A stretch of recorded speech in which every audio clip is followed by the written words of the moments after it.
Hello. जय हिंद दोस्तों। कैसे हो सभी? आई होप सभी अच्छे होंगे। तो आज फिर हम अपनी अगली क्लास को कंटिन्यू करते हैं दोस्तों। तो ज़्यादा समय ना लेते हुए हम वीडियो को शुरू करते हैं। तो आज का हमारा पहला क्वेश्चन ये रहा। तो आपको बताना है किसने कहा था कि सामूहिक जिम्मेदारी केवल प्रधानमंत्री के माध्यम से ही प्राप्त की जा सकती है। महात्मा गांधी ने, पंडित जवाहरलाल नेहरू ने, डॉक्टर भीमराव अंबेडकर ने या डॉक्टर राजेंद्र प्रसाद ने? तो किसने कहा था दोस्तों, ये आपको बताना है। तो किसने कहा था दोस्तों? भीमराव अंबेडकर जी ने ये बात कही थी। ठीक है दोस्तों, आगे चलते हैं। तो अगला क्वेश्चन हमारा ये रहा।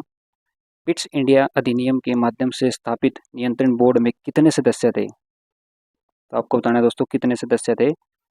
5, 6, 7, 8?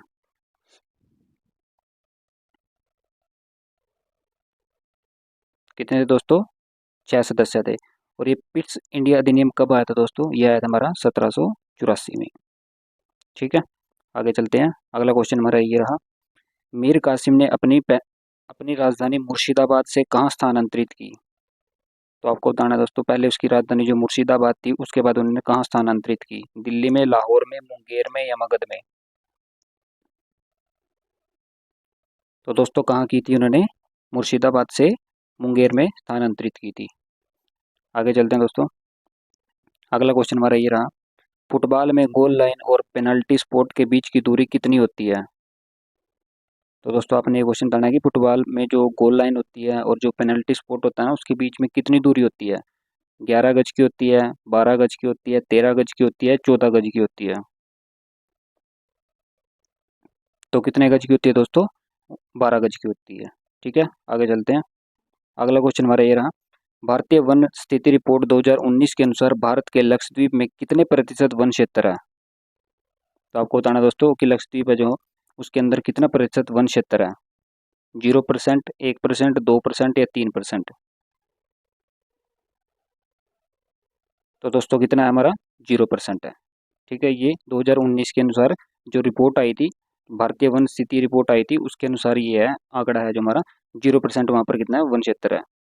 आगे चलते हैं दोस्तों। अगला क्वेश्चन हमारा ये रहा। नुब्रा और हमजा किसकी सहायक नदियाँ हैं? तो आपको ये दो नदियाँ बतानी है किसकी सहायक नदी है। यमुना की है, गंगा की है, सरस्वती की है या सिद्धू नदी की है?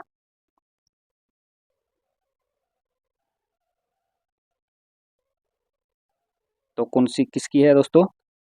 यमुना की है, गंगा की है, सरस्वती की है या सिंधु नदी की है?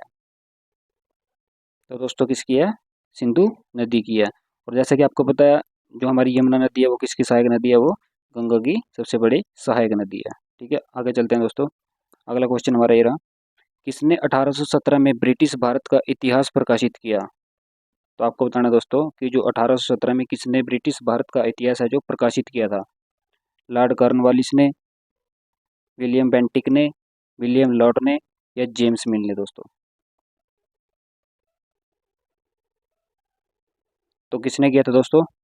जेम्स मिल ने किया था। कब किया था? 1817 में किया था। क्या किया था? ब्रिटिश भारत का इतिहास प्रकाशित किया था। आगे चलते हैं। अगला क्वेश्चन हमारा ये रहा। सबसे छोटा वेद कौन सा है? आपको इन 4 वेद में से ये बताना है कि जो सबसे छोटा वेद है वो कौन सा है। ऋग्वेद है, यजुर्वेद है, सामवेद है या अर्थवेद है?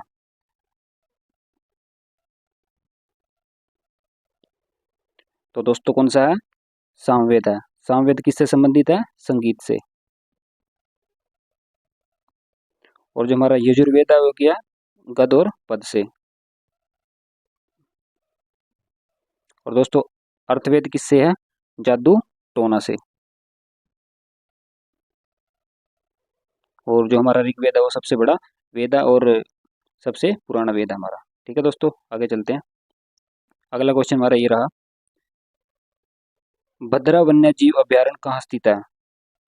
तो आपको ये वन्य जीव अभयारण्य बताना है कि कहाँ पर स्थित है, किस स्टेट में स्थित है। बिहार में, आंध्र प्रदेश में, तमिलनाडु में या कर्नाटका में?